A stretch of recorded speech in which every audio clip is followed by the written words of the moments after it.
Ramaya Ramabhadraya Ramachandraya Vedase Raghunathaya Nathaya Sitaya Pataye Namaha. Ayodhya chapter number 53, the searcher of hearts. The recitation begins now. When they had offered the evening prayers and had finished their supper, Rama turned to Lakshmana and said, "This is the first night we spend outside our kingdom all alone. Sumitra is not with us. Grieve not thereat. Henceforth we should keep watch at nights, for we are responsible for the safety of Sita.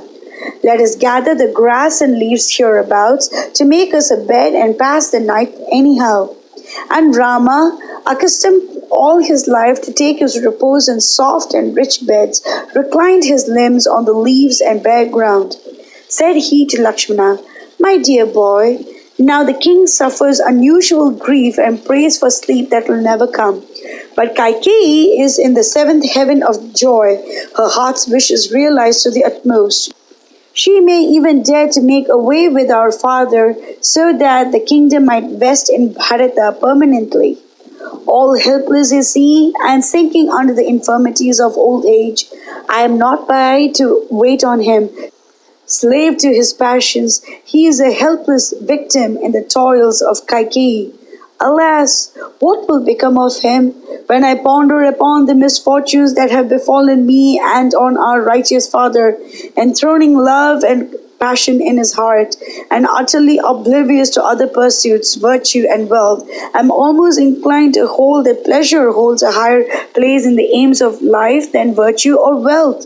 Lo, our wise parent, utmost folly cannot debase a man so much as to incite him to banish his dutiful and only son to the frightful forest, and all to win the fickle smile of a woman.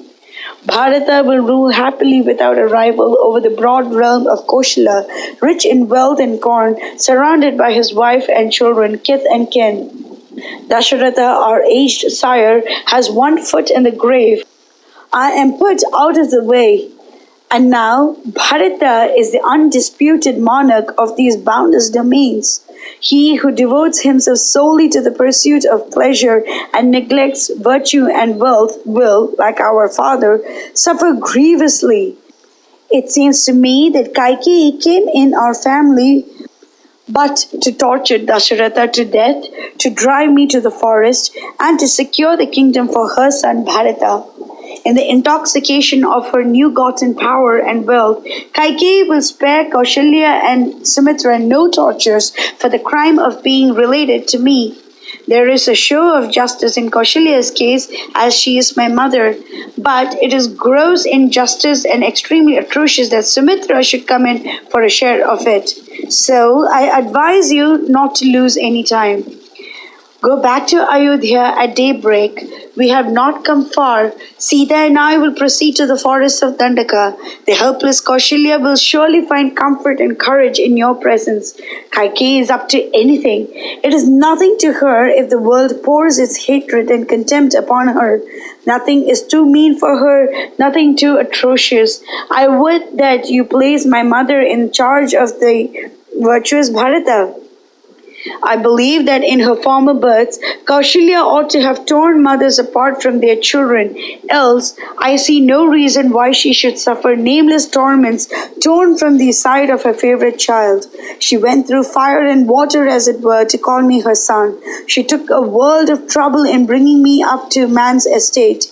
Mothers begat children and tend them fondly and with care, only that they, in turn, should form the prop and stay of their old age.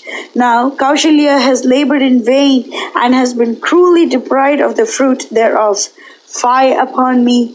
My life is barren of its purpose. I pray that no mother beget such an ungrateful son as myself.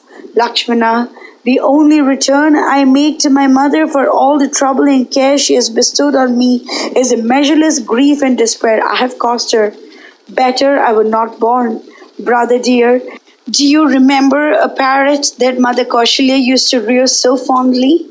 It used to often say, "Tear at the feet of yon cat, the relentless foe of your race."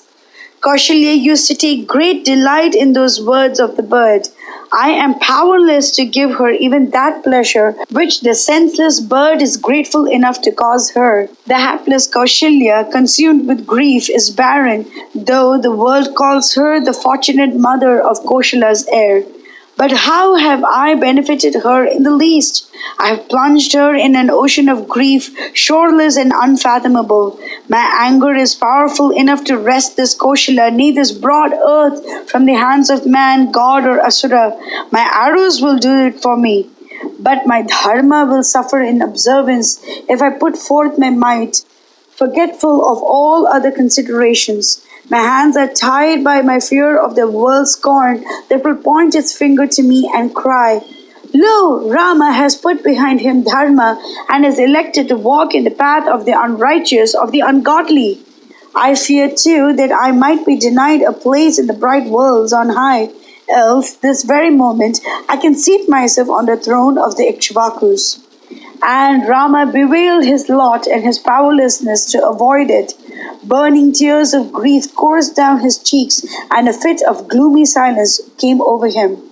When he had ended, like a fire that had burnt itself out, or like the broad ocean after a storm, Lakshmana, who knew that Rama spoke these words solely to get him to go back to Ayodhya and not suffer in the forest with him, said to him, Brother mine, best and foremost of heroes, it needs no saying that Ayodhya will be shorn of his luster like a moonless night when you have denied it your bright presence. O ideal prince, it is not meet that you grieve thus. You but wring the heart of Sita and myself. You bear a name that is significant of the perennial joy and delight that flows from you to all the worlds.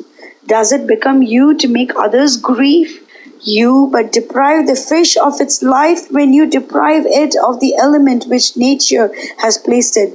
Even so, you but deprive us of our lives the moment you deny us your sweet presence. This is my only reply to your commands to me to return to Ayodhya at daybreak. I care not in the least to enter paradise or to see Dasaratha, Shatrughna or Sumitra if you are not there with me. They composed themselves to sleep, and Rama was delighted to hear Lakshmana express himself so candidly and so lovingly. He decided to spend 14 years in the forest with Lakshmana and lead the life of hermits there. The mighty princes, though in the midst of cruel beasts that ranged the woods of night, were entire strangers to fear or apprehension in those lonely regions. Mangalam Kaushalendraya Mahaniya Gunabde Chakravarti Dhanurjaya Sarvabhaumaya Mangalam.